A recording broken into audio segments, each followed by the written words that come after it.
Hi everyone, it's Carolyn from True Crime Chat with Mommy Ramblings. Hope everyone is doing well and staying safe.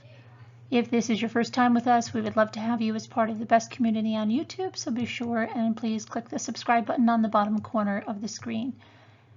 And if you hit the notifications bell, you'll be informed every time we go live or upload a new video. We are more than just true crime and bring you a variety of entertaining and informative content. We are the perfect lifestyle channel for you to stay home with. So let's get into this next case. Alexander Jacobs, 74 years old, admitted shooting his wife, Lila Jacobs, as he was arrested at the scene after a tense standoff with responding police, who observed him walking back and forth inside the residence by the open door. Let's see what happened. On March 26, 2020, at approximately 2:02 p.m., members of the East Hanover Township Police Department were dispatched to a residence on Selmar Terrace, East Hanover, New Jersey, for a 911 call. The woman that placed that call was at the residence when authorities arrived, and she said that her father and stepmother were involved in a domestic incident involving a gun inside the residence.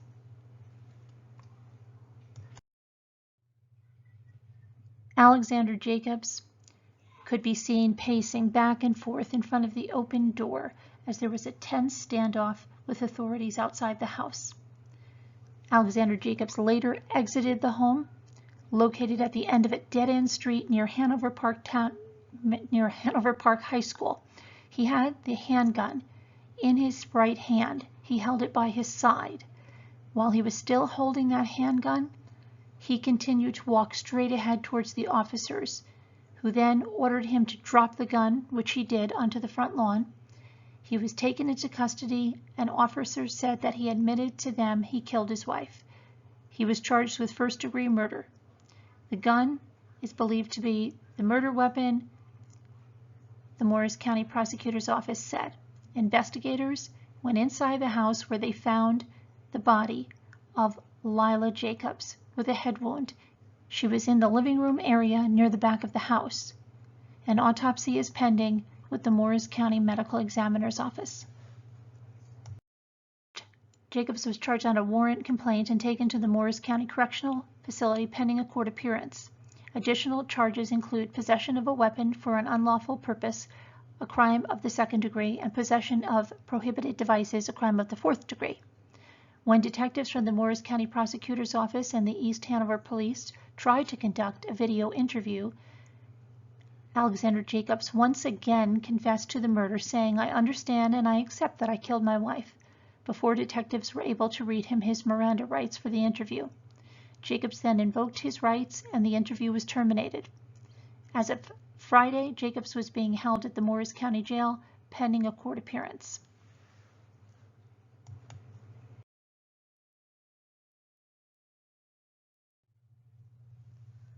The Morris County Sheriff's Office Crime Scene Investigations Unit and the Morris County Prosecutor's Office Major Crime Scenes Unit took place in the investigation, and anyone who may have information related to this investigation are encouraged to call the Major Crimes Unit of the Morris County Prosecutor's Office at 973-285-6200 or the East Hanover Township Police Department at 973-887-0432. So, we have another domestic dispute, domestic incident that ended in a homicide.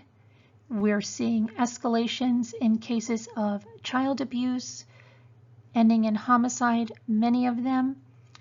And we're seeing family annihilations, all kinds of things. So it would be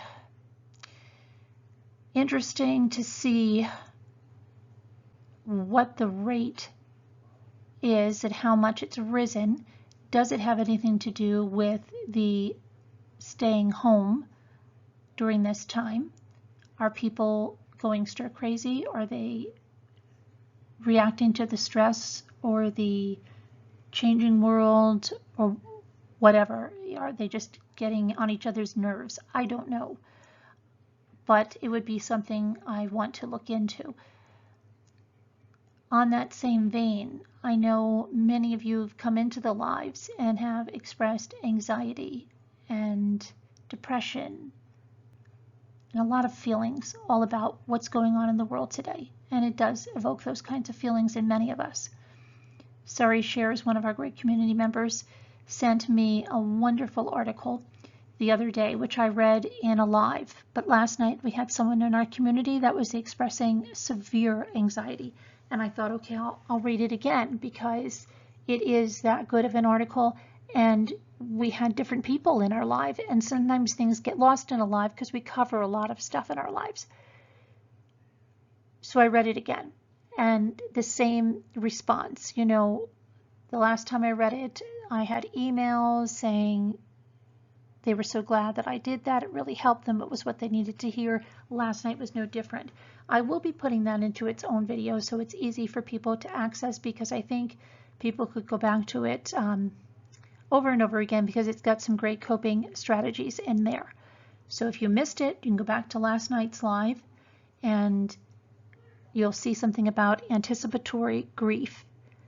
Very good article. Thank you again, Sari. It's helped a lot of people, including myself.